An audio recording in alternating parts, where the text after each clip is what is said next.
Hi, I'm Dante, And I'm Tommy. and you're listening to Twigging Onto Twig, a podcast where we talk about Wildbow's most full of clones web serial, Twig. That was kind of awkward, but anyway. Well, you left it blank, so that was off That's the on me. cuff there. That's on me. Yeah. In today's episode, we discuss chapters 1.9 and 1.10. And we also do want to acknowledge that despite all our best efforts, what was a bi-weekly podcast has fluctuated to be a semi-irregular, and hopefully we're going to get that wrangled back into shape sometime soon. In the meantime, I suppose we should just, officially say it'll come out when it comes out. We'll follow the Twig audiobook schedule of you get an episode when the episode's ready. I hope people like us enough to stick with us for that. Well, when we said we were bi-weekly, we ended up with this ridiculous irregular schedule. So if we officially decide to be irregular, then maybe we'll end up with a proper bi-weekly release times. Yeah, that makes sense. And, I think That's how it works, right? Exactly how it works. I think we've managed to be at least monthly in the past 2 months. Yeah, I think so. Which isn't horrible, I suppose. Baby's getting onto a more regular schedule, which means that, for now at least, which means that hopefully we can also get onto a regular schedule. Yeah, well, yeah. So long as it's easy on you as a parent is more important than easy on us as podcasters. I definitely disagree. Our audience is far more important than any kind of sleep. And anyway, all right.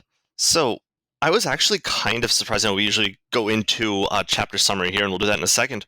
But I was actually surprised there's more to this arc. I just, in my memory of reading this, whenever I read it, it felt like we were coming up to the resolution much more quickly than we actually did. I thought the whole Percy bit was just right before the end. So this was a fun surprise to realize that there was more coming.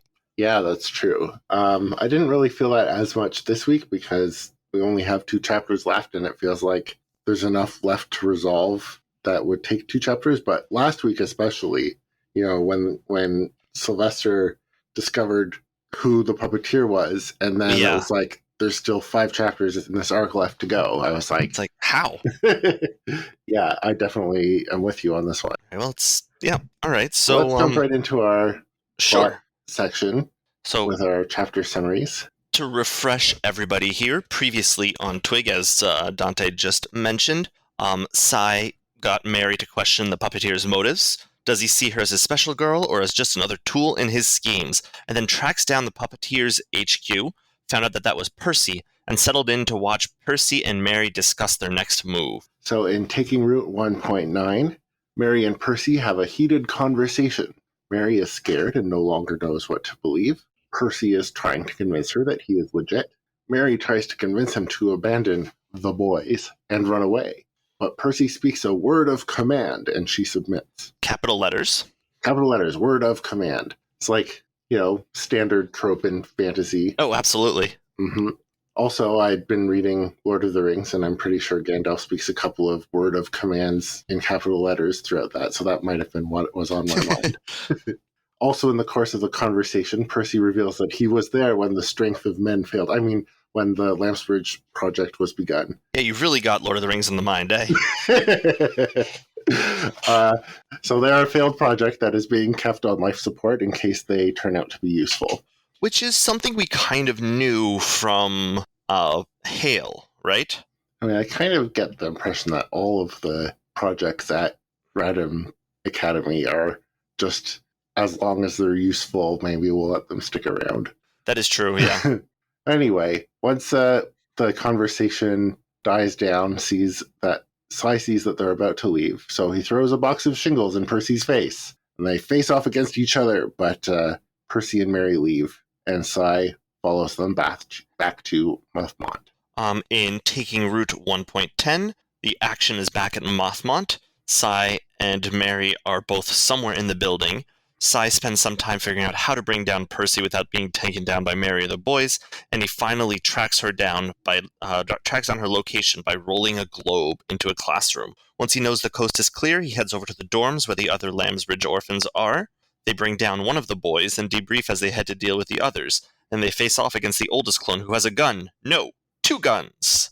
The headmistress shows up, but Percy has convinced her that he's on the Academy's side, and she reads the word of command, turning the clones into killer machines. La re tu la sun ro ta. Yeah, if anybody has one of Percy's clones at their house, they're dead now. That was the intention there. It's like those. I remember there was an NPR story at some point where they talked about the Alexa and accidentally activated a bunch of people's Alexa and had to like order things online through the radio. I've definitely heard a few things where the presenters deliberately tried to trigger the audience's Alexas. It's pretty funny.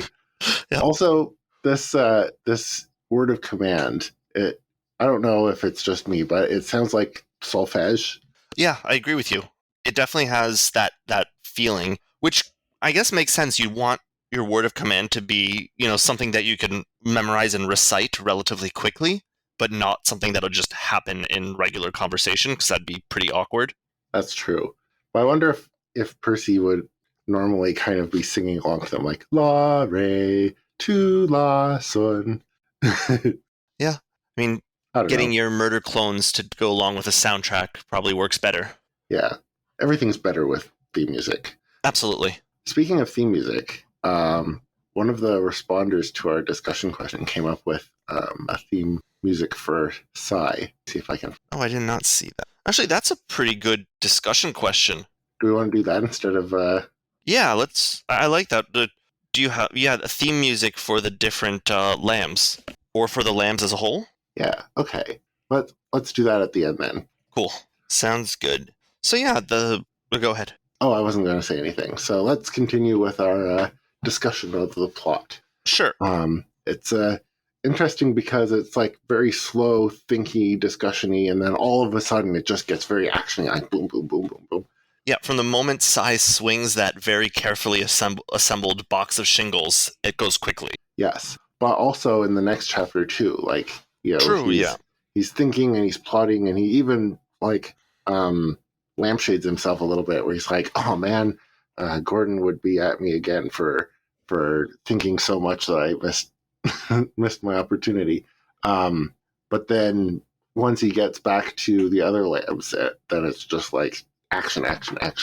That is, yeah, and we kind of get the idea that the rest of the lambs also have been, action while Sai was gone. Yes.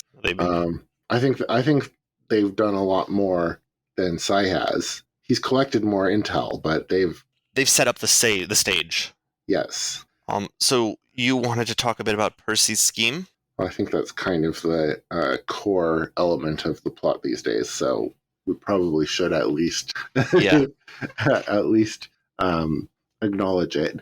Well, I think it's really interesting that we still don't know his end game really, or his full motive. We know what he's up to, but we're still not sure why. Yeah, I don't like. It kind of feels. I'm sure there'll be a big reveal or revelation maybe at the end, but as it stands, it kind of feels like his motive is just revenge against the Academy, which doesn't necessarily jive with the actions that he's taking. Why target these people who are at best tangentially related to the Academy? I guess because even the school he works at is not the Academy itself. The Academy can probably disavow whatever happens at the school as, failures of the headmistress and the staff rather than a failure of the Academy itself. Yeah, and I mean, I'm sure that ultimately that is the end game, is to get at the Academy.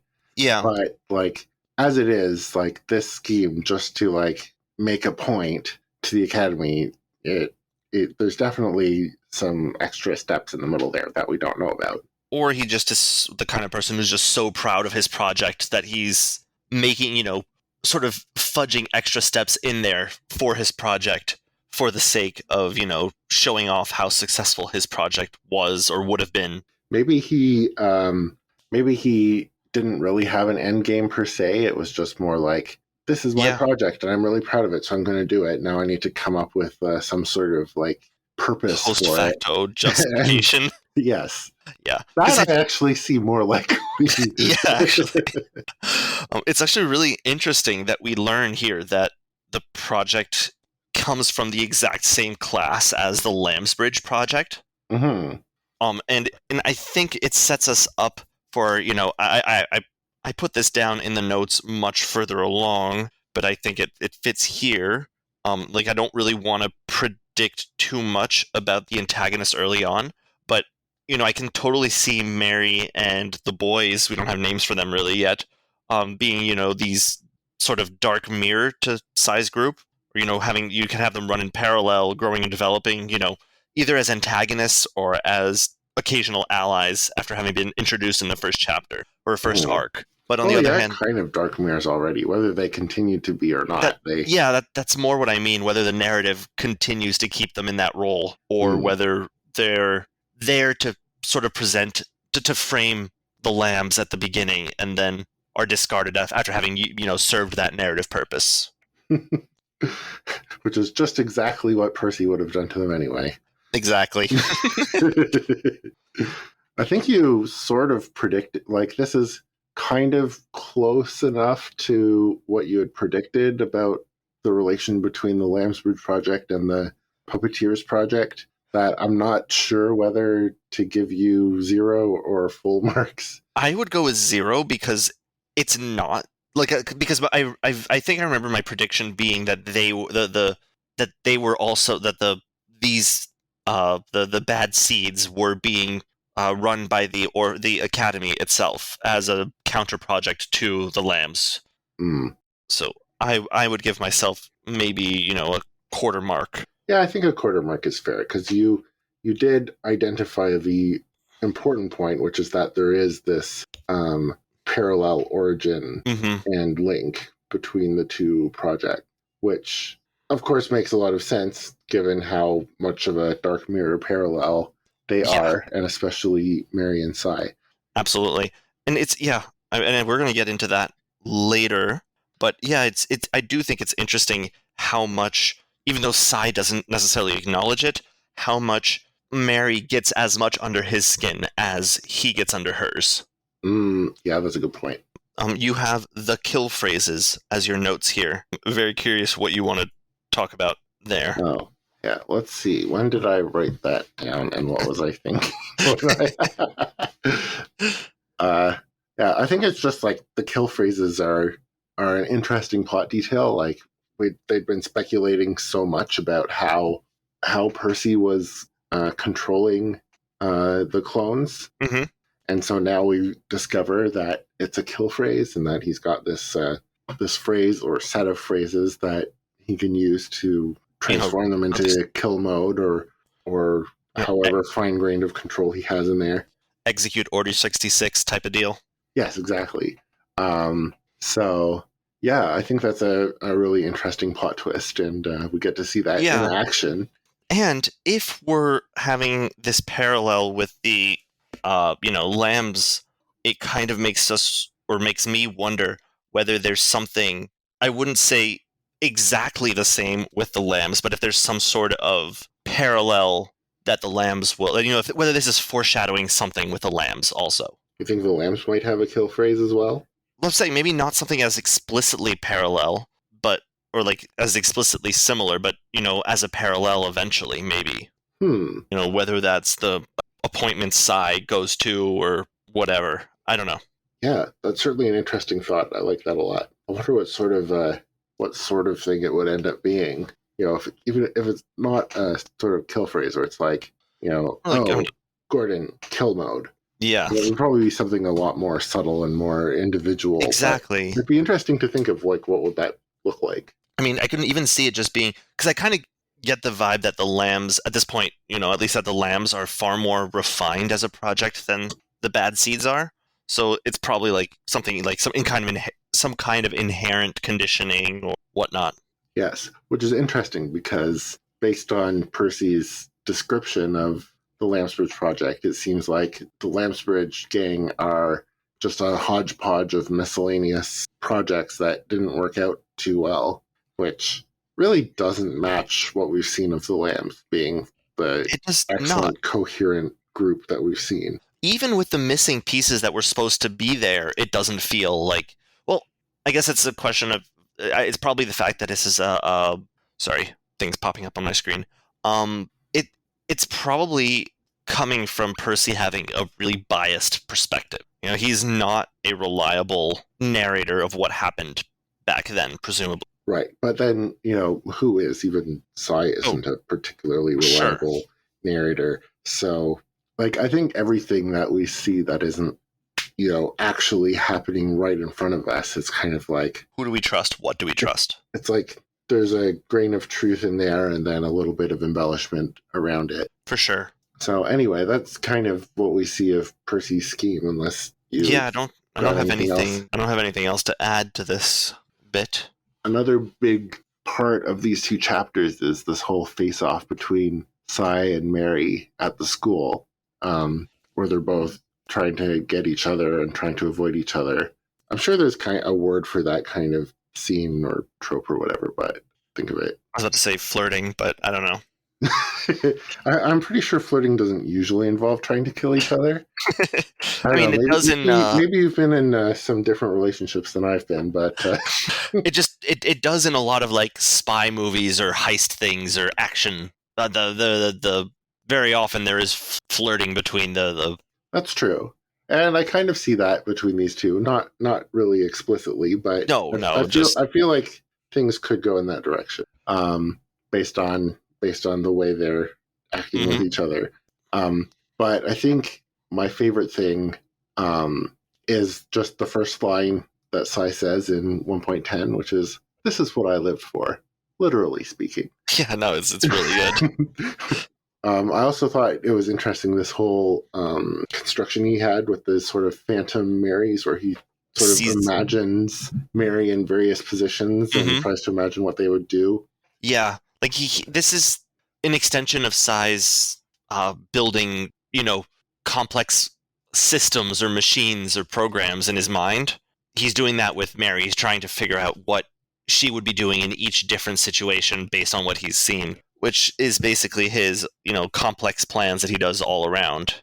Mm-hmm. Yeah, no, I do agree. And I liked, I think you pointed out earlier, him sort of forcing her hand by faking himself being elsewhere with the globe. Yes. Anyway, on the subject of this sort of action movie type scene, what flows pretty much directly into some fight scene, but mostly it ends up being standoffs. Like, we've got this Sai versus Mary, and then we've got a little bit of fights, but then it gets into like facing off against the clone with the guns, and it's still just like facing off against each other. Yeah, and talking. It's building tension. Mm-hmm. But also, like, in a situation where there's actual fighting happening, you don't learn much. Oh, what I was going to say is, like, that's not Sylvester's area of... It's not one of his strengths. Like, in an actual fight, he's kind of on the sidelines. But when everybody's sort of facing off against each other and trying to convince the other to back down, that's when Sai is in his element. So we get a lot of good stuff when that happens. That is true. That does true. Happen a lot in this couple of chapters. No, that's true. I kind of had not put that together. That's where, Sai setting up these kinds of situations is why, is where he shines. Mm-hmm. I wonder if he instigates these sort of fight scenes specifically in order to get these standoff situations that he can show off in. Because you know that when he comes into a situation like this, like, less than half of his intention is to resolve the problem, and more than half is him trying to show off how clever he is. Oh, 100%. Yeah.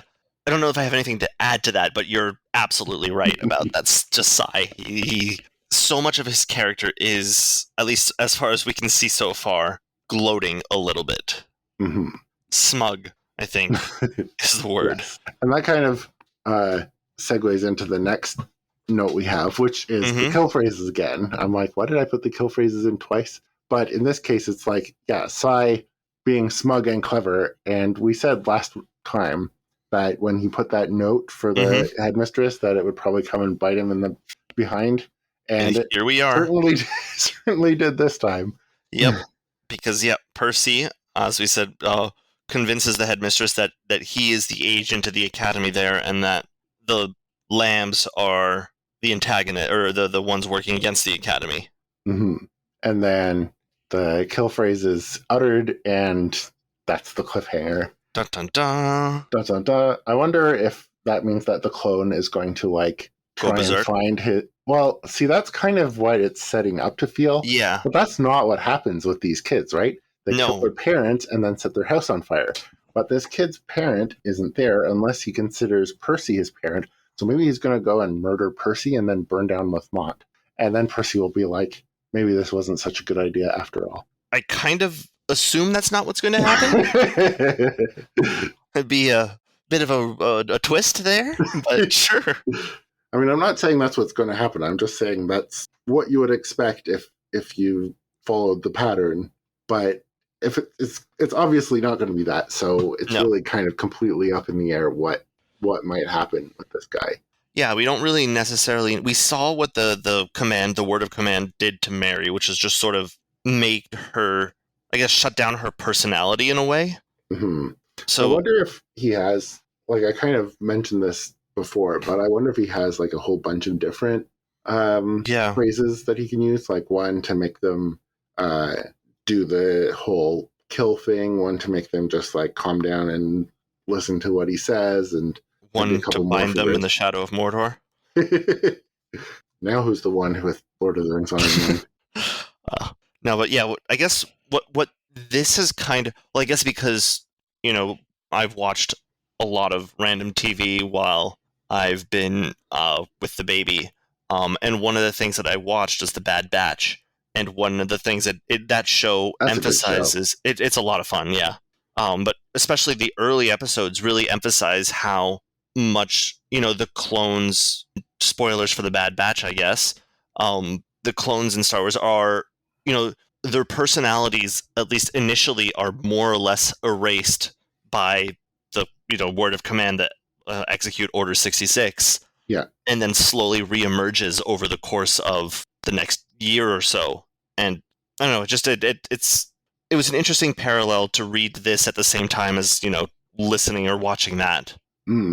Yeah. It'd be interesting to see whether or not this follows the same sort of trajectory, if we even find out any kind of result. Yeah. Anyway, I don't know if I'm really going anywhere with that.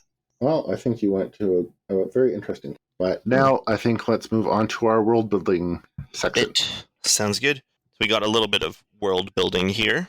Yeah, I thought the most interesting thing was the globe, which, I mean, was all of 2 sentences, but still dropped a whole bunch of information on about this setting. It says, a third of the globe was dominated by a rich crimson, each etching of place name topped by a crown. The independent countries were marked out in their own colors, paler, less saturated, scattered, and patchwork. And I think that this is pretty obviously the British Empire. Yeah. I mean, unless this alternate universe has gone like very, very alternate, this is obviously the British Empire. Right, yeah. I looked it up, and the British Empire at this time was covering 24% of land area, so a quarter rather than a third. Yeah, but I think if you at a glance, well, 2 things, I guess. I think at a glance, 24%, you can easily abstract that as a third. But we also know that Radom is somewhere in North America, and which, we surmised that, yeah. Yeah, I thought we knew that at this point. It might just be a surmised. But yeah, if it's, I mean, I guess it could be Canada, but I kind of still assume somewhere in the northeastern United States, or what would be the United States. I'm kind of assuming, well, the United States wasn't part of the British Empire at the time, although exactly my point. That could be different here. That's what I mean, that extra 24%, the difference between the 24% and a third is the landmass of what would be the United States in our world. Yeah, that could make sense. Plus a couple other territories, presumably. Yeah. One thing I did want to note is this bit here, the independent countries are marked out in their own colors, paler, less saturated, scattered, and patchwork. Just the less saturated, the paler bit is really interesting because it's setting up, this is a school, this is a place of learning. And the fact that these other independent countries are paler is kind of setting up this framework where the crown is, or the empire, the crown is solid, powerful, and everything else is pale, pales before it, and sort of sets up this framework of superiority by the citizens of the empire. Yeah, I could see that. I kind of think that this is also like, especially because it's for a school for kids, like being able to find your own country on a map is as much important as being able to recognize that your country is just one of many. And having your country highlighted like this isn't... Do you need your country highlighted like that if it dominates a third of the world? Actually, I would say it needs it more, because in our world, you find your country on the map and it's just one color, one blob, maybe with a couple islands or whatever. But it's like, oh, there it is, it's right there. But if your country is spread out across the entire globe with a bunch of other countries in between, it'll be really hard for you to see, like, oh, which parts of this are like the empire that I'm part of, the crown, the big one, and which ones aren't. And it might be a little bit more difficult. And so I can see this as a learning tool to be like, all right, here's a globe designed for school where you can easily see this part is the countries that we live in, and then these are the other countries. I mean, I'm not saying that you're wrong, because it also is totally a superiority thing. I feel like you're being very generous to the empire here. But I also think it's less egregious than it could be, because it's also actually not bad of a teaching aid. Well, I guess in theory it could just be a globe with the crown lands and then everything else blank, ready to be filled in by crimson. That would be hilarious, and also I wouldn't put it past them. The other bit of world building that I kind of wanted to talk about, and I kind of forgot what the first bit is. What is she saying this in reaction to? Was Percy saying something about the rain? But Mary says that she likes the rain, and I kind of feel like this must be a generational thing. Older people kind of remember a time without rain, while for the kids it's normal. So like it kind of represents the normalization of this weirder world. The rain's a symptom of the fact that the world has changed so much. And that's kind of something I think the opening page of Twig talk about, how like only the youth really take all this new stuff in stride. And I think this is sort of that same sentiment and message in the context of the rain here. Yeah. Oh, that's an interesting point. I wouldn't have put any more thought into that than just, oh, this is one of those people who likes rain. Because, people like rain. Some people do. It's been raining pretty hard here past couple days. It's pretty heavy downpour now. It's like April's trying to get those April showers like out of the system before the calendar flips. Yeah, I mean, going off topic here, but I've been walking around down by the river, and there's a lot of flooding. Mm-hmm. Yeah, I follow a couple of cycling forums, and every spring, like the cycling paths along the river are flooded out, and so there's always like a bunch of people saying, "Are the paths accessible yet? How about now? How about now?" So they went from snow-covered to underwater. Yes. Yeah. So that's... Yeah. All right. So the Academy. Yeah, it's put this down. I suppose we're in the location section now, because we kind of disregarded that. True. Well, whatever. But yeah, do you want to skip then to fashion as world building and then go back to location after? I have literally like 2 words about each of these things. You take it in the right order. All right, let's do fashion, because we're going to do this properly or not at all. Okay, if we are doing fashion, there was a note that you made earlier on or later on, and I'm going to take a bit of it, whole bit up, and I am moving it to fashion. Okay. It's a bit of a character thing as well, but I think it's important to talk about that as fashionable, not.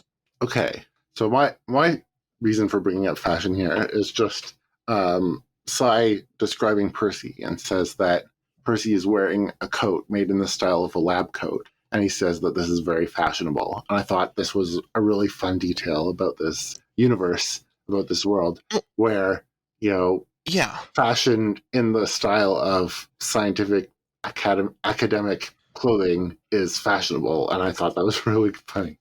I agree with you. Even if it's, even if you're not an academic, someone who's well off is presumably trying to bring, that kind of prestige to whatever they're doing by wearing a coat. It kind of makes me wonder what that, like, is it something that's sort of a hybrid of like a sports jacket and a lab coat? Is it more of like an open lab coat thing? I don't know. I'm just trying to picture it. Mm-hmm. And remember that the lab coats are black in this. Mm-hmm. That is true. Yeah. But if we're talking about fashion, I also want to talk about the rest of Percy's look. Okay, so before we do that, though, okay. I wanted to also, because it just like struck me that I have this picture of like real life stories and settings in this era have people with like scientific curiosities as sort of like decorative items in their houses. Okay. Is that something that you've seen or remarked on in other stories set in this era? Where, yes. Now that you're mentioning it. Like, for example, archaeology was kind of like a big thing. Like, ooh, how interesting. Like, I'll get a little curio and... Let me get a mummy and have it. Yes, if you've got room for a mummy, but essentially that sort of thing. The idea of this sort of like era of discovery and having these discoveries be like fashionable items, it just struck me. I just had that image and I was like, wait a second, like this actually kind of does jive with some of the things I've seen in other settings. It also tracks with I'm completely blanking on her name, but the woman in the first chapter tells Helen. Yes, it started with a TH. It's not Thorburn. Yeah, I don't remember her name, but that's okay. Yeah, but like her, for example, it's fashionable for her to be walking around with some sort of fetal rabbit giant atrocity rather than something practical. And I think it's related to the same trend societally. Yes, I think you're right. I'll let you make your point about the rest of Percy's appearance. I just want to point out how absolutely absurd of a look he has. A widow's peak making horns and, quote, his mustache less facial hair swept forward much as his hair swept back, the point of the beard extending the chin of an already long face. And they're just sort of an absurd, pointy, long, diagonal face. I struggled to picture him as anything but, you typed out deliberately diabolical, and I absolutely see it. He has that devil, like that cartoon devil face. Yeah, because doesn't the cartoon devil also have like the very pointy beard without a mustache? Yeah. And obviously the horns. Well, I don't even know if I'm trying to find, it's a specific image that I'm trying to find. It's like, maybe, I think it's from this, let's see if I can find this image is it from, sorry, I'm trying to find this image. Very, very professional casting here. Yes, because we've been doing this for such a long time and are not literally on our 5th episode ever.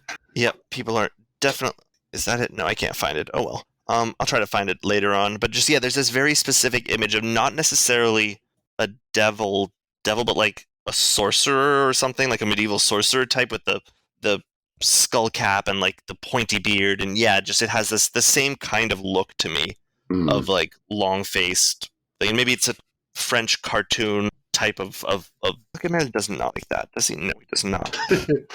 I'll be honest, I've seen so many images of like the devil or devil-like characters looking like this that I really have no idea which one you could possibly be referring to. I will find it and I will send it to you later.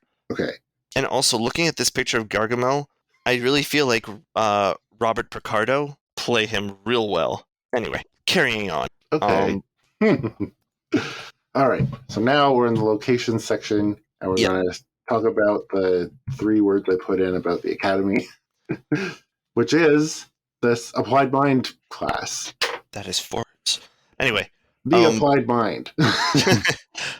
And just the fact that once upon a time, the academy allows, or auditors, or students who weren't paying but we're learning with the expectation that they could be kicked out at any moment if someone paid money. Mm-hmm. Yeah, which, is so generous of them. Isn't that basically where Lillian is, kind of in theory? No, because she's not auditing. She's earning her tuition right, but through alternative means. It's more of a scholarship than an audit. Yeah, sure. I'll accept that distinction there. But yeah, I thought this was just like this whole thing about the applied mind. Even though what we're supposed to get out of it was this origins of the Lambsbridge project and the origins of the Bad Seeds project. That's just a little bit more insight into how the Academy operates and how it operated. I was just say it's interesting because it's just comparing what Percy is saying here to what the snake catcher was saying in the first chapter. Snake charmer, snake catcher, the cat snake man. Yes, I think it was the snake charmer. Yeah, but just the way he talked about how, like, if you're not lucky enough, you don't get in. And what Percy is saying is basically the same thing. And it sounds like Percy maybe was more skilled than the snake catcher in theory, and so did get in, but just did not have the privilege of having money to actually stay in. Yes. Yeah. So clearly, I mean, I think one of us made a note of this further down, but like everybody keeps saying, how is Percy not in the Academy when he's clearly so clever? But yeah, this really kind of points it out that, there's so many people who are clever enough to get into the Academy, but they don't care.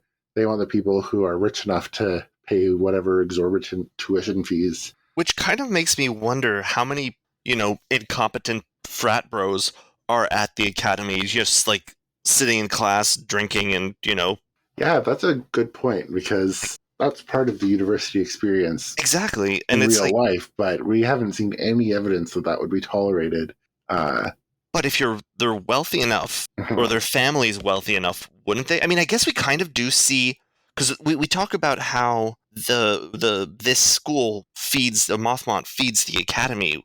Right. And we get the fact that Lillian once went to this school, I believe, if I remember correctly. Yep. But then we do run into people like that at the Academy. The guy that beats Psy up, I can't remember his name. Ed? Yep. And I don't picture him being, a genius. No. And I can totally see him being the he's definitely the frat bro type. Once he gets old enough to be a frat bro, he is going to end up being one of the ones who gets accepted into the Academy. Yeah. I mean, well, I guess it will, presumably that's something we'll run into at some point. Yeah. Also, I think it might be worth noting that, like, our protagonists are, like, university enforcers, so maybe we don't see as much of the university culture, especially the kind that they would presumably want to hide from the enforcers, or just don't have any reason to have the two interact. Yeah. No, that makes sense. There's because Psy interacts with like Hale and people that Hale has chosen. Grad students have put in work and effort to be there. Mm-hmm. Yeah. Okay. That's something I'm curious to look out for. I'm sure we'll see more of this. Like, we're only 10 chapters into the book, and we've already seen a few hints into how the Academy operates. I'm sure we'll see a lot more down the road. Yeah. All right. And then not much else to say about the rest of the world, but except with our Monster Corner. We have another reference to Monster Corner. We have another reference to the dog catcher, and a new university enforcer, the Hangman, or as Mary calls him, the man with the hands, which tells us nothing. But really makes me wonder, does he have too many hands? Does he have big hands? Does he have... what does that mean? And how does the man with the hands relate to the Hangman? So considering that this is Wildbow, and having read some of Wildbow's other works and noted how fond he is of creatures with way more hands than they ought to have, I'm going to go with that one. Yes, this is a... no spoilers. You could be referring to any of a dozen situations. Exactly. All right. Shall we move into the characters? Sure. I just wanted to note that Yeah. before we do that, just that in Percy's mind, the lambs fit in the monster corner. And I just thought that was a fun Yes. little note. I mean, we've also put them in the monster corner, so That is true, but he's not wrong. But yes, they're among the least monstrous monsters. well, I don't know. Maybe Dogcatcher is just a nice old man with a labradoodle. That's true, because like we've seen some of these weird things, like Mrs. What's her name's Yeah, Thetford? Peck Beast. Oh, Thetford. Yeah, that's it. Is that right? Yes. Well done. Thank you. Mrs. Thetford's Beast of horror. Burden. And so like that's kind of what we're thinking of. But yeah, you're absolutely right. These dog and catcher, hangman, all these other things that they're referencing, they're probably just ordinary people with their just weird little idiosyncrasies. All right. Yeah. Do you want to move on to the character section? Sure. Starting with Sylvester as usual, because he's the most interesting and also the protagonist. I have here again. This is what I lived for, literally, which is just such a good line. Yeah, and I you wrote it down, but I also noted it. I really liked that. This is as you say, this is him. What he was doing with Mary, we talked about earlier on, about like putting her in different situations and sort of gaming out where she would be. He kind of does the same thing with conversations with the other lambs. Yeah, where he's like right at the beginning of 1.10, where he's saying like, he's by himself and he's like, oh, I wish I had the others with me, but they'd probably say something like this, and then he goes through all of them and determines exactly what they would say about the situation. Exactly, yeah, and I think it's just, I wonder if this is naturally how Cy thinks, or if this is a product of his project, Project Wyvern or whatever. Is this my first thought on that is, are those actually different? Well, yes, because we know that Sylvester was someone before, right? Okay, I see what you mean. Like, we know that he was, unlike the others, he's not engineered? Is that the right word? Well, he said he was engineered. Let's see. He described it. He said, well, we knew that he was born. Yeah, that's what I mean, I guess. Born. But also it was pretty clear that he had been engineered since then. Mm-hmm. That's fair. Yeah, so I don't know. But yeah, I don't know. I kind of think that if we do make a distinction between like pre-Academy Sylvester and post-Academy Sylvester, I would guess that he would have the same attitude, but gain more aptitude. That makes sense. Like enhancing what's already there. Yeah. Yeah. I mean, no way to confirm that anyway so far, but yeah, I totally agree with you. That's just kind of the feeling I get of the kind of person that Cy is. That he really does enjoy it. As much as he's good at it, as much as he may be good at it, he totally loves doing it. Like he says, this is what I live for. Yep. Literally. I briefly wanted to bring out this thing he says about how he couldn't draw a picture in his mind's eye. Yeah. I don't think that he's referring to aphantasia specifically, but I've noticed Wildbow post on Reddit a couple of times about aphantasia and how it works and how it fits into his writing, because, everybody frequently, you get people commenting about Wildbow's work and how it's very, very, vivid, visual, like evocative. Cinematic is a word that comes across a lot. Definitely. And then Wildbow will say something about how like he doesn't picture it cinematically in his mind, and then he talks a bit about aphantasia, which he says that he has a little bit where it's not easy to picture it in your mind. Yeah, he has this thing that he posts sometimes about here. If I can, I'm not going to find it. Okay, well, yeah, if you find it later on, okay, I'm going to find it right now. Wildbow, if you're listening, post. Do you mind resharing whatever you've written in the past? I'd be really curious to read it. Or if Dante finds it, it'll be in our show notes. Yeah. So here is a quote from Wildbow on Reddit.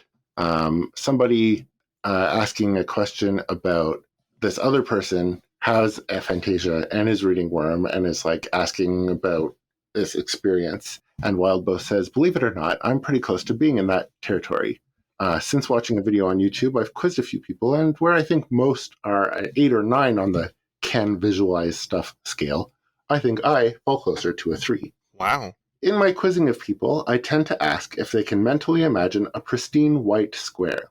From there, I ask if they can break that square in half and have each half do something different, one half rotating, one half stretches and reverts to a normal shape.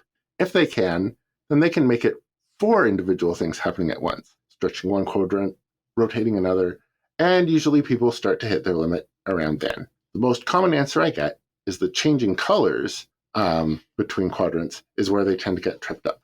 And meanwhile, I can't imagine a pristine white square. I can imagine a fragmented, spotty one. I can recall images I've seen as if through a muddy filter.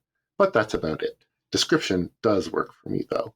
And so for me, reading this and also just reading this little phrase from Sylvester about how he can't draw a picture in mind's eye, it reminded me of some of these passages that Wildbow has written about. And I don't think it's necessarily the same thing because Sylvester is very much comparing himself to Jamie, who, Right. Can draw from memory despite having no drawing skill. But I thought it was a really interesting parallel and worth noting. Definitely. I don't know if I have anything to add to that, but yeah, I'm happy you brought that up. That's really interesting to hear or to think about. Mm-hmm. Yeah, I think it's really interesting. And similarly, do you have anything more to add there? Nope. Sai talks about how he has a memory below average. For me, if that's true, I don't actually think that's likely because, he keeps track of all these specific plans and timings and all these things. If he actually does have memory below average, I think it's because he's got someone, chiseling through his psyche regularly. But I think it kind of fits more into the sort of insecurities Sai has. He's smug and superior. He hasn't really internalized the things that he's good at, aside for the thing that he thinks is his thing, which is manipulation. So you think that he probably has a decent memory, but because having a good memory isn't one of the things that he is proud of himself for, therefore he thinks that it's below average? Yeah. Interesting. I mean, So I think that comparing himself to Jamie again would definitely make anybody think that they have a memory below average. That is true. I hadn't considered it in the context of like the comparison of to the others, to the lambs. I was thinking more just in general. But yeah, that's a very good point. But like, I myself consider myself to have a memory below average, and being able to say like, being able to keep track of something that I find really interesting, and even if it is a complex scheme or plan or whatever, that doesn't necessarily indicate that he has a good memory, because memory is huge and complex and ridiculous, and so like it's easy to remember the things you care about. Yeah, but also like having the ability to have a good memory in the context of something that you care about, like you just said, or even in just like an area of memory, like the sort of like short-term memory or working memory or whatever, doesn't necessarily mean that your memory is average or good across the board. It just means that you've got good memory in one situation and maybe not so good in another, and maybe exceptionally good in yet another. So I do think that probably he does have below average memory, like possibly like Sai and Jamie average out to average even level of bad memory. But I don't think that his ability to keep track of these various threads that he's keeping track of necessarily negates that. Is kind of what I'm fair enough. Yeah, I don't know that I have any that I have like a counterpoint to that, but yeah, you're probably right.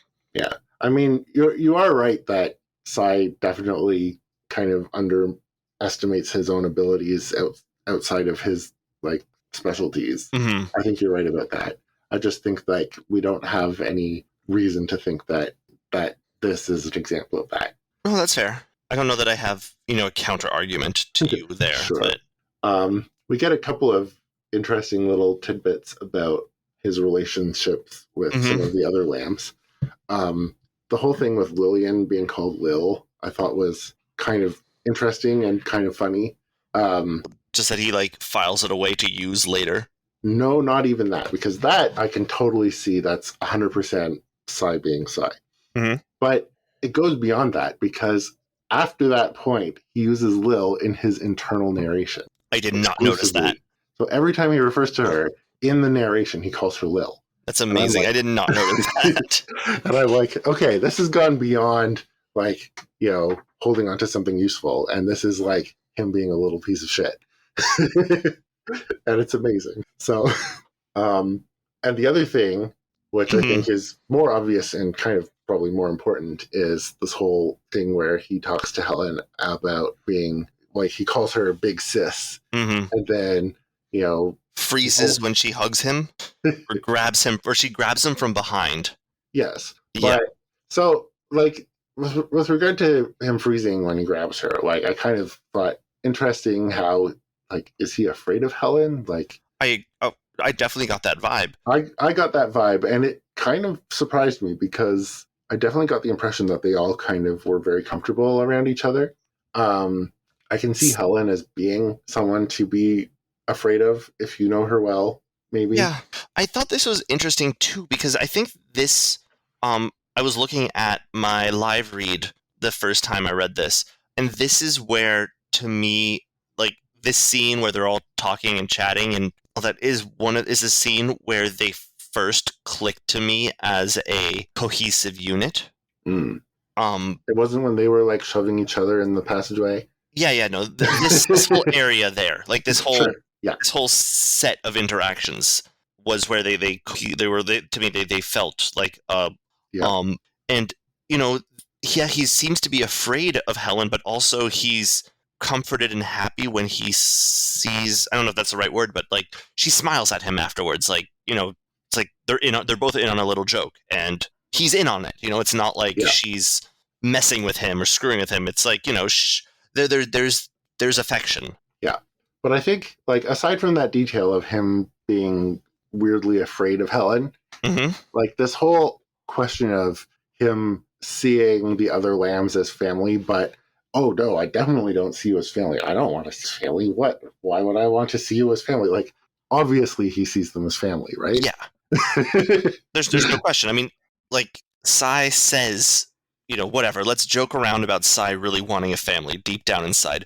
Mary's situation has made me realize it. It's what I really want. It's a yearning, even. And, like, yeah, just the fact that he's lampshading it doesn't change that it's true. Yeah, I mean, obviously it's sarcasm, and yet obviously it's true. Not at the same time, yep. Yes. So I wonder if he actually thinks that he doesn't want that family relationship with his totally not siblings. I don't know. But yeah, I mean, part of it too, I think, is that I can't imagine any story with people in it who are, like, actually reasonable people having this sort of close group and not seeing them as family. I agree with you. So, like, it would be very strange. And I mean, they are strange people. They're, like, literally experiments. But it would be very strange if they didn't have this sort of family I agree with you. Yeah. And so probably that is kind of factoring into me completely disregarding Sai's opinion about not wanting that. But I mean, even aside from that, like, that's clearly the sort of dynamic that these kids have. Well, I mean, just as you pointed out, you know, the sort of shoving around in the hallway earlier is very much that. Yeah. And yeah, I hope they figure it out, because that's clearly how it's supposed to be. Absolutely. Especially, you know, and Mr. Hale is their dad, and Mrs. What's her name is their mom. They're all a nice big family unit, and loving, and it's Auntie Thetford and exactly, and their family dog and catcher.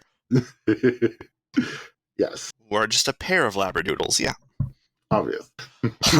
This is talking about Helen and Gordon here. Yeah, you as you noted in the notes here, both of them are listed as killers, or Sai thinks of them as killers by the looks in their eyes. Yeah, well, he looks in their eyes to see whether they're running after or running away. Mm-hmm. And then he sees that sort of killer Instinct? instinct, yeah. And it's like, okay, we're on the hunt. Let's go. Yeah. And it's interesting that it's Helen, we're learning more about Helen here than we have in a lot of things, just because, everything we've seen of Helen before has kind of been like, oh, she's an infiltrator. She's this like... She's the actor. Yeah, exactly. Yeah. Not something to necessarily be afraid of unless she's set something up or learned something. Mhm. Whereas here, it seems a lot more visceral.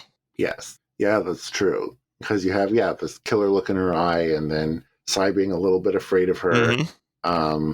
I think we commented last time, or maybe the time before, there was this sort of situation, I don't remember exactly, but it was like Gordon was supposed to do something, and Helen was supposed to do more or less the same thing. And Gordon did it by being, it was... Be friends with people, right? Or like learning or... Yeah, kind of like fitting into the Muthmont social hierarchy, unlike Sai trying to end up near the top. Well, he says both of them kind of naturally end up towards the top, or at least Gordon naturally ends. People can't help but like him. Mm-hmm. But then I kind of remember we kind of mentioned that, like, Gordon, we know, is kind of designed to be this sort of like strong, skilled, whatever leader. And Helen is kind of not designed that way, and yet still is able to do exactly what Gordon is able to do. Mm-hmm. And we don't see how she accomplishes it, but presumably whatever her infiltration imitation skills are, like, she can totally match up with Gordon in all of these like skillful, strong fightiness stuff. And we see that again here, where they're both running after this person with this killer instinct in their eyes. Yeah. So, I think that's really interesting. No, I definitely agree with you. That's just the dynamic there is interesting. And it's also interesting because then it sort of sets up, there's those two, Gordon and Helen, as like the front line, and then Jamie, Sai, and Lillian as support. Mm-hmm. Well, I'm sure the others are also kind of frontline in their own way, but definitely in a sort of action situation. Yeah, that's what I mean. Yeah. And also, like, Gordon and Helen kind of do take that sort of leadership role as well. We've seen Gordon with his leadership skills on display, and, he's clearly a good leader. And Helen we haven't seen, but I'm sure if she was put in a situation, she would adapt to it. She would totally have, like, very impressive leadership abilities as well. Yeah. And speaking of Gordon, like we called out before, I think, but we see again Gordon not being as noble as he initially comes across. And Sai explicitly calls this out. He says, "Our Gordon, a hero on paper, skilled, strong, fit. But if anyone took him for noble, they'd be wrong. A noble person didn't take advantage of inches of height difference to slam their forehead into someone's mouth." I mean, we learn in this chapter, or these chapters, that Gordon goes to like dive bars to pay people to teach him how to brawl. Yes. I thought the implication was that they all did that, but... Oh, maybe. I kind of just got... But you could be Gordon. right. Yeah, I don't know. I got the impression it was Gordon. And as you say, he fits... We have, I guess, the point maybe that Wildbow's making with these characters is that they're like sort of the deconstruction or inversion of like these standard tropes in like kids' fictions. You have the group of kids solving mysteries or whatever, and you have the strong leader one, you have the smart one, you have the pretty one, you have, and these are just like they're inversions of them while still looking like that. Yeah, I guess you're right. I also thought it was interesting on the subject of Gordon. Like when they find Mary at the end. Yeah.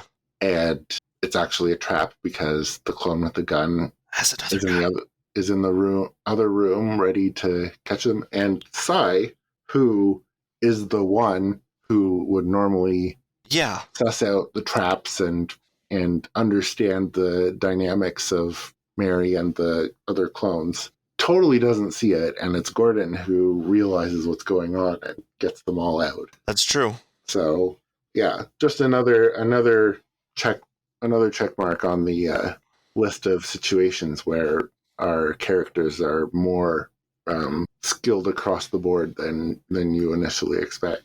Or yeah, they don't just fit into a specific niche. Mhm. And then there's a couple. Oh, go ahead. I was just going to say, I think that's all we have for the Lambs Yeah, I was about to gang. move on We to. don't really see much of Lillian. Like, we see her, but she's just kind of like Yeah, a foil for Sylvester, and Jamie mm-hmm. doesn't really get much No, much shining in this either. So if we move on to other people, I think Mary's kind of the obvious one. absolutely. And like the first thing we see of her in 1.9, the first thing she says is that she's never been scared before, which I thought was really interesting. Well, yeah, because I mean, I guess every time we'd seen her before that, and presumably her whole entire time, she's been set up to be, in control at the school. Mm-hmm. She's, from what we see, she's the one that generally speaking interacts with Percy and then interacts with the boys. She's the one, she nothing's shaken her from that position before of essentially like of having the agency in the school. Yeah. And also it's worth noting, like, as a clone, we expect that she's much younger than she seems. So, Maybe, yeah. Yeah, she hasn't had much time to be True. scared, but True. I think you're right. And this is kind of the major focus, is that she's never been exposed to a situation that where she's not in control. Where she's not in control, or not like in a safe space. Mm-hmm. Yeah. Yeah. Speaking of safe space, I think, was it you who posted this or me? I don't even remember. I added the safe space bit. You had the quote, but I added the safe space bit. But yeah. Yeah, because it says Mary was displaying more emotion in a given word than I'd seen from her during my entire discussion with her. So this attic with Percy is like the place where she feels open to be vulnerable, and it's also where she ends up being used and manipulated. And I thought that was really sad. Poor Mary. Mm-hmm. Yeah, Sai suspects that she's concerned about being a second-class citizen. I wonder whether clones, or how clones exist in the greater framework of the Twig world. Because I'm certain, not necessarily common. We did learn that the Indian Empire tried to use, clone slaves and, modified clone slaves. But I wonder whether some, sorry, I'm trying to figure out how to articulate what I'm trying to say here. Where clones fall in this society, whether they're common, uncommon, whether they are second-class citizens. I think that it's hard to tell because of, like we said before, of the Lambsbridge gang being so closely tied to the academy, how much this sort of like experiment monster identity stuff actually shows matters to the rest of the world outside of that academic environment. But I think it's pretty it's clear that there's definitely a spectrum, for sure, because we have like you said, the clones in India, the stitched, very low on the spectrum, and then you have people like Sai, who's kind of like would definitely come across as an ordinary person if he wanted to, but still thinks of himself as being a second-class citizen due to the experiment and having these expiration dates that he is always aware of, and he's projecting that on Mary. Mary's kind of in that situation too, and there's probably everywhere else all throughout the spectrum there. Yeah. So I think that there's definitely some sort of hierarchy, but it's a lot more continuous and nebulous than simply just like, you're a clone, you're a second-class citizen. Exactly. And this is also like Sai projecting on her, like, who knows if Mary even actually feels that way. Did you, or even if she did feel that way, like, she's got a lot more on her mind these days than worrying about that. Like, it probably hasn't even crossed her mind that that's something to be concerned about, because she's too busy. She hasn't been exposed to that world. She's too busy worrying about whether she's Percy's favorite. Like, who cares what the average person out there thinks? As long as Percy, exactly. Yeah. And on the subject of Percy, I thought it was really strange that, like, she tries to convince Percy to abandon the boys and run away with her. Like, I know she thinks that she's the most important, but I thought it was interesting that she doesn't include the other. They're tools. They're not real people. They're the second-class citizens. Yeah, but I just think it's weird that Mary thinks of them that way. Like, I kind of I agree with you. definitely thought it was more like, Mary and the boys were all kind of like a family unit. And if they wanted to run away, then Mary would be like, let's take the others and go. But the fact that she's just like, you know what? Screw my brothers. We don't care about them. Let's get out of here. And I was like, whoa, that's a side It's a of little Mary we harsh. haven't seen before. Yeah, I don't know if... Yeah. That's kind of all I had there. I don't know if there's more to read into. Yeah. The next point on the list is code word, but I think we've talked that to death. I think we have. And the last thing really about Mary is that I think I figured out, Wild Bow's origin for her name. Just the rhyme, Mary had a little lamb. Pretty sure the entire story of Twig is designed around that rhyme. Mm-hmm. I mean, that's kind of why we chose it for our theme song for our podcast. Yep. I mean, Mary, lambs, like, kind of an obvious connection. It's on the nose. Yeah. Yeah. Well, although in this case, yeah, the lambs are following Mary to the school, which is against the rules. Mm-hmm. They're not really making the children laugh and play. It's more making the children puke and die, but, we're kind of parallel, I guess. In there somewhere. Yeah. All right, and the other character that we really have to talk about is Percy. Yes, Percy with the diabolical outfit and yet very fashionable. It seems like, in a cartoon, you'd look at this guy and be like, no, this guy is too obviously evil if you see that outfit for him to actually be the villain. He's the Snape there. But turns out he actually is the villain. I thought it was interesting, like when we first see him talking to Mary, he seems like he's actually being pretty reasonable and decent to her. I really disagreed with you there.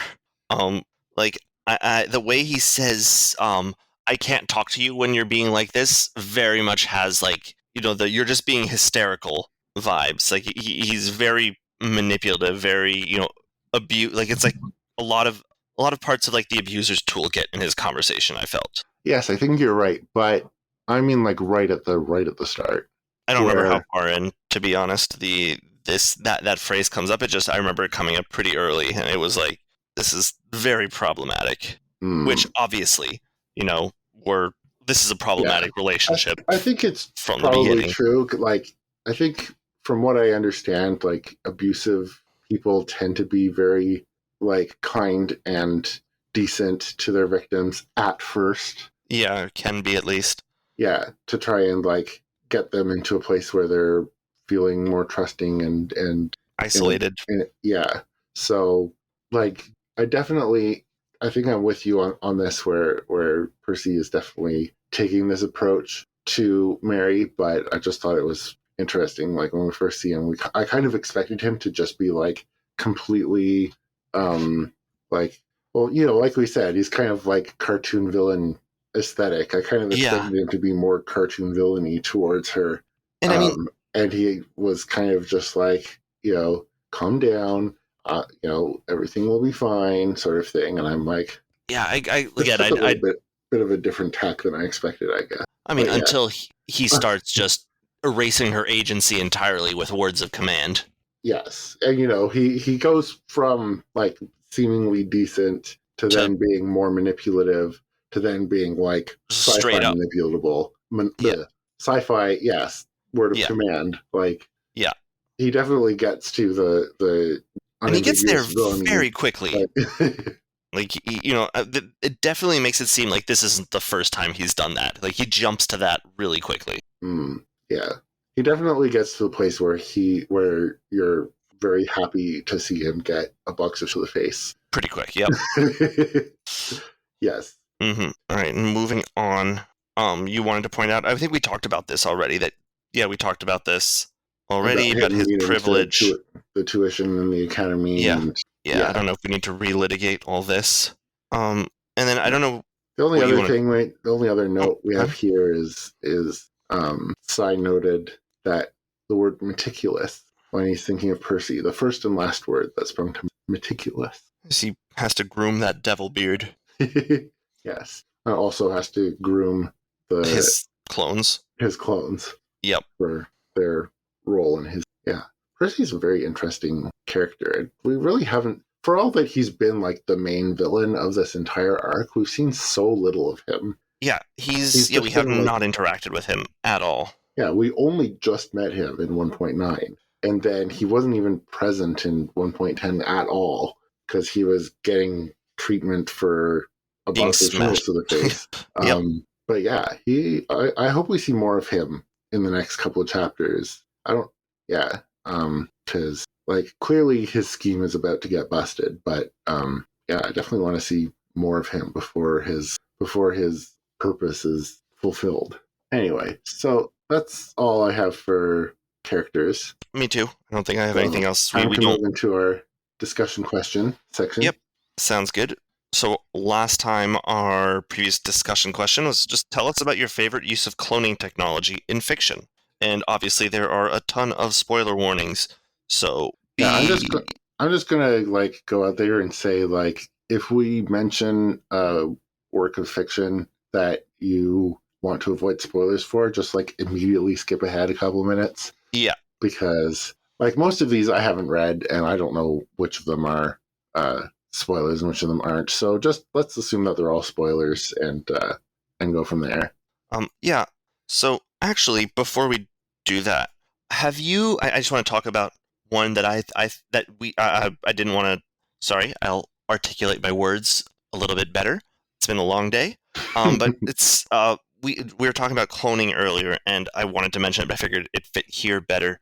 But have you ever read the book? I think it's called House of the Scorpion by Nancy Farmer. I have not. Should I? It's an interesting book, young adult book. And it's set in the very near future. Where the main character is a young clone who is the heir to a drug lord who rules a part of northern Mexico. But eventually he finds out that he's not being raised to be actually the heir, but to be an organ donor to replace organs of this drug lord. And it was just a very interesting, lovely. Yeah. And it's like, if the clone is happy and has lived a good life, the organs are healthier than if they're just flash grown, which they could do, just grow a heart and a thing, but it won't be as good as the clone. Yeah, it was just an interesting use of cloning, and kind of our conversation earlier made me think of it. So I figured this is a good place to talk about it and recommend that as a book. Yeah, that's really interesting. I will maybe check that out. House of the Scorpion, you said? Yep, by Nancy Farmer. Is it part of a series? Apparently it is, though I've never read the sequel. Fair enough. All right. And the next one, Steel Hibiscus. The next one being the first one. Mine counts. Was that your favorite? No, it was just an interesting use of cloning. Okay. If I have to talk about favorite, it might well be, the clones in Star Wars. Fair. At least post-Clone Wars and Bad Batch and all that. But yeah, Steel Hibiscus talks about Halo. It says, maybe not my favorite use of cloning, but the first one that popped to mind is Flash cloning in Halo. I just watched season 1 of the show with my partner, and he, an avid Halo fan, told me about the differences between the show and game universes, and talked a lot about Flash clones. From what he explained, Flash cloning is a method of cloning that rapidly advances the age of the clone to a desired point, but which results in a very short lifespan for the clone. He said that they tend to die within 6 months of reaching the desired age. In the Gold Universe show, the children who become Spartans are replaced with Flash clones, so none of their families know they were kidnapped, and instead think they died young. Anyway, it's sad and fucked up and really compelling. Yeah, that definitely sounds it. Yeah. Also, that sounds very, very similar to the Bad Seeds, isn't it? It definitely does, except like, instead of murder, replace the children with the clones that we've aged up super fast, so then they can make everyone die young. Yeah. But yeah, that is super compelling and also sad and fucked up. Yes, definitely. Mm-hmm. The next answer we got was from Tom Poos 31 with 3 different answers. We have Worm. I feel obligated to mention the S9000, which gave us Swamp Song and her sister. The next one is We Are Legion, We Are Bob. And Tom Poos says, I still haven't read We Are Legion, We Are Bob, but it seems to be the reference for cloning in fiction. I have absolutely never heard of it. Yeah, that's what I was thinking too. I've never heard of We Are Legion, We Are Bob. How is it the reference for cloning in fiction if none of us have heard of it? Yeah. I think we have to add it to our list, though. I'm curious. Yeah, I'll open up in tab Legion by Dennis E. Taylor. Okay. Mm-hmm.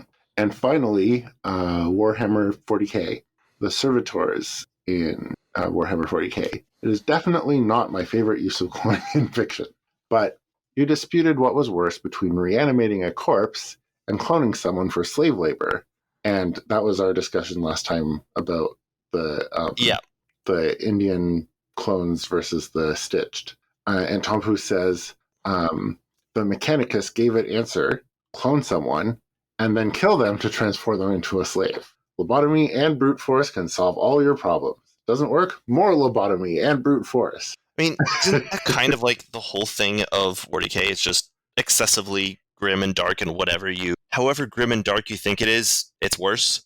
So I will admit that I know next to nothing about Warhammer 40k, and the fact that it's considered like the example of grimdark is about the only thing I know about it. Fair enough. Yes. All right. But also, I definitely really like this because it definitely takes what we were talking about last time and answers it. Answers it in the best and worst way possible. Yep. Excessively grim and dark. Yep. Hobo Demon talks about the Emperor's soul and all you zombies.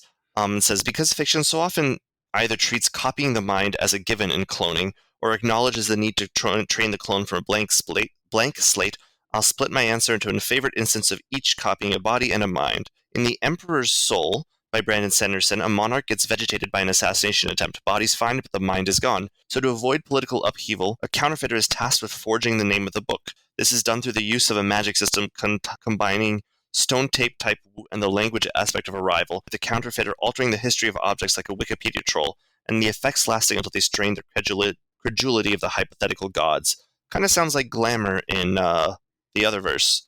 That is so complicated that I was completely lost. For cloning a body, All You Zombies by Robert Heinlein covers a hermaphroditic time cop proving all cops are bastards by getting the authority to time travel and immediately going and fucking himself like a good cop, but in the process becoming and creating the bastard who had left her as an unwed mother, abandoning their self as a newborn on the steps of an orphanage so many years ago. And they're also the bartender who recruits themselves to the time cops. So the body is cloned, and only by coincidence of deterministic time travel knots does the mind end up developing into the same person. That is also over-the-top convoluted. Yes, definitely.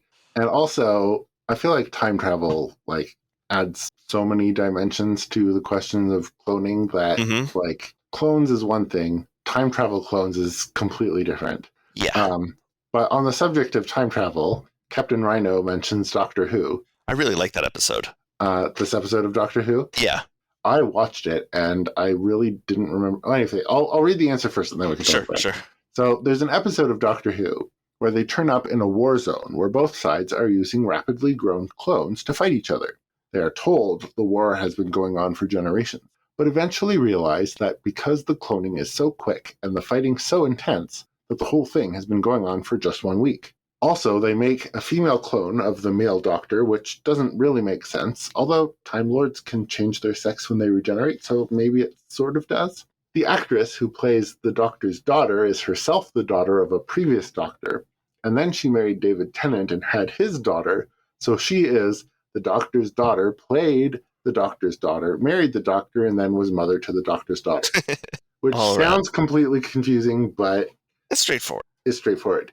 I have seen that episode of Doctor Who, and, in the vast amount of Doctor Who content out there, I completely forgot everything about it, except for that last bit of trivia about how the lady who plays the Doctor's daughter was the Doctor's daughter and married the Doctor. Yeah. Also, this is very much a kind of a Hitchhiker's Guide to the Galaxy type of situation. Yeah. So do you remember that bit in the Hitchhiker's Guide where the great intergalactic fleet shows up? And I read it when I was very young. I don't really remember that. Oh man. Okay, I will look it up and read you that passage. The mighty ships tore across the empty wastes of space and finally dived screaming onto the first planet they came across, which happened to be the Earth, where, due to a terrible miscalculation of scale, the entire battle fleet was accidentally swallowed by a small dog. Yeah. So anyway, this plot twist of the war that ended up being just tiny and insignificant that it reminded me of that. Yeah, fair enough. And Sengachi talks about the Prestige and Dollhouse. Sengachi says, I thought the reveal in the Prestige that the magician had taken Tesla's teleportation cloning machine and were using it to kill himself over and over to fuck with this one rival magician in the pettiest possible use of the text was wild. The thought of what it would be like to be in his shoes, to suddenly become two, and then be the clone who found out had drawn the short straw and was going to die, to wonder what that clone would think as he drowned, if he would realize just how nightmarish this really was, how pointless, and to also realize he had already done this to other clones of himself, and the surviving clone would do it even more. Fucking demented. I loved it. Yeah, it was a really interesting movie. And just, the reveal of that I haven't twist. seen it. Oh, well, spoilers for the Prestige then, aren't they? Oh, well, we called spoilers. Yep. We called spoilers. But yeah, it was an interesting movie. And then Dollhouse, which was also, as Sengachi says, has not really held up in the years since it was produced, but the underlying idea was kind of interesting. And I could never get this one concept from the post-apocalyptic epilogue out of my head. In the epilogue, evil assholes use the show's personality overriding text to clone their minds into many different bodies. And I couldn't help but look at that and think, with cloning text, this doesn't have to be evil. Because would I like to have a bunch of clones of myself with which I could trade memories and things I've learned? Yes, absolutely. There are not enough hours in the day to learn all the things I want to learn or do all the reading and writing I want to. I would choose to be Legion if I could do so. It's an interesting, yeah. I watched Dollhouse, a long time ago when it was not as old as it is now. And I keep hearing people say that it hasn't held up, but when I saw it, it seemed to be fine. So maybe I need to rewatch it in order to see how not good it is these days. I don't know. No, I think it was more I don't know. I think it might be more the fact that it's a Joss Whedon show and, all the associated baggage, but not the place or time to talk about that. That's fair. Yeah. I kind of feel like, maybe not. I don't know. I don't remember exactly how it worked in the end there, but like in terms of cloning yourself, usually you end up with like twins rather than a hive mind. And if they come up with a hive mind, then sure, absolutely, that would be great, and be able to read a bunch of things at once and whatever. But like usually cloning doesn't end up that way. And if I was like, oh great, there's more of me, and I still have to read everything myself. Yeah, I agree with you. It doesn't. I don't know if it works the same way. But I'm going to assume that this is like a hive mind sort of situation because I don't remember it that way, but I don't remember either. But if it was been a hive mind sort of thing, then I could absolutely be like, you could get more done. Sucks to be whoever you've overwritten your mind into. Right. But yes. Anyway, one more answer we got from a normal, non-eldritch guy. Totally not a suspicious name. Exactly. Talking about Pantheon. Firstly, the Pantheon of the Tile are people that have had their minds uploaded into computers as AI, some against their will, some voluntarily. The way that the UI, the uploaded intelligence, not the user interface, the way that the UI interacts with their still physical loved ones and interacts with the world as they have the ability to process information millions of times faster than a human is awesome. Additionally, they have to deal with bugs and the corruption of their code, which is fascinating to deal with when the program is a sentient being. Yeah. That is interesting. Sounds really interesting. I'll have to check this out. Yeah. Additionally, in the same series, they attempt to essentially resurrect a guy by cloning him, and then they try to mold his personality by recreating key events of his life. Got the nature trying to control the nurture. That's really interesting. I feel like that's a sort of common exploration of this idea of trying to mold someone's personality. Well, isn't that what, referencing back the Slaughterhouse 9000, isn't that how Bonesaw kind of tries to do it?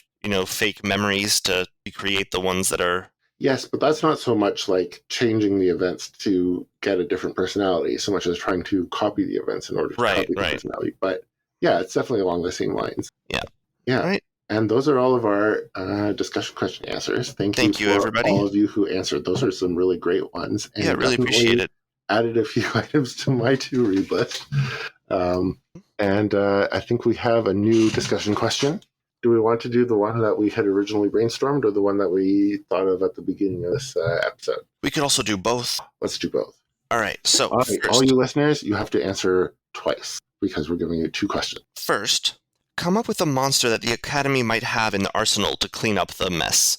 Like the lambs or the dog and catcher or the man with the hands.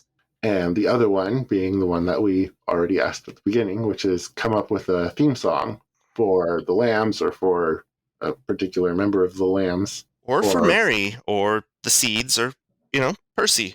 And answering Mary Had a Little Lamb is off limits because we've already gone with that one.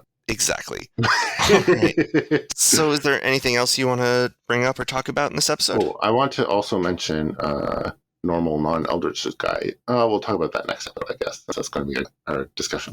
Yeah, okay. That's it. Okay. So, yeah, thanks everybody for listening, and I apologize for the erratic schedule. We hope that you'll stick with us as we continue diving into Twig, which you can read along with us at twigserial.wordpress.com. And if you do, or even if you don't, please go to Wildbow's Patreon at www.patreon.com/Wildbow and support him. It's how he can produce all these great stories and settings we all enjoy. Please leave your answers to our discussion question in our Reddit thread or in our Discord thread. Discussion questions, plural. Correct, S. You can reach us at totwigpodcast@gmail.com, totwigpodcast on Twitter. We have our Reddit thread in Parahumans, our discussion thread in the Doof Discord. Kind where thanks we to are them. Still spotting. Yes. And speaking of Doof, we were very kindly invited as guests in the last Pale Reflecting episode on Pale Reflections. That was a lot of fun. It was so fun. Had a great time. So definitely check that out if you're not already listening to Pale Reflections, which you please read should Pale first, though. I mean, yes, but also you should be doing that already. Yeah. How many people do you think are here who are reading Twig without having read Pale? Very good question. I would guess there's at least one person, but yeah, I don't know. Not more than two. That's my guess. Anyway. Next episode, we'll be talking about taking root 1.11 and 1.12. Perfect. And we have a probably more well-known biology fact here than most. Babies are born with 300 bones, while adults only have 206. This is why babies are basically rubber. Their bones have not come together. Baby's skull, for example, is in multiple pieces with soft spots called fontanelles that seal up over time. There's one on the back of the head that closes up in around 1 or 2 months, while the one on the top can take up to 2 years to properly close. But this is also part of why babies tend to be more resilient than adults in terms of injuries and big injuries. Have you noticed your own baby being unusually rubbery and resilient? No, I can't say that I have, but I've also not been, bouncing my baby around. Exactly. But yeah, I definitely noticed the fontanelle in the back closed up. Which is, it's just such a weird, it's so weird to feel the soft spot on the skull. It's it should not be there. Or also when when he's feeding and it pulses, it's just really disconcerting. Yeah, that's really weird. Also really cool. It is cool, but it's also weird. Awesome. Alrighty. So, all right. Everybody, thank you so much for listening to us. Yeah. Really appreciate it. Thanks for your patience, and we'll talk to you next time. Bye.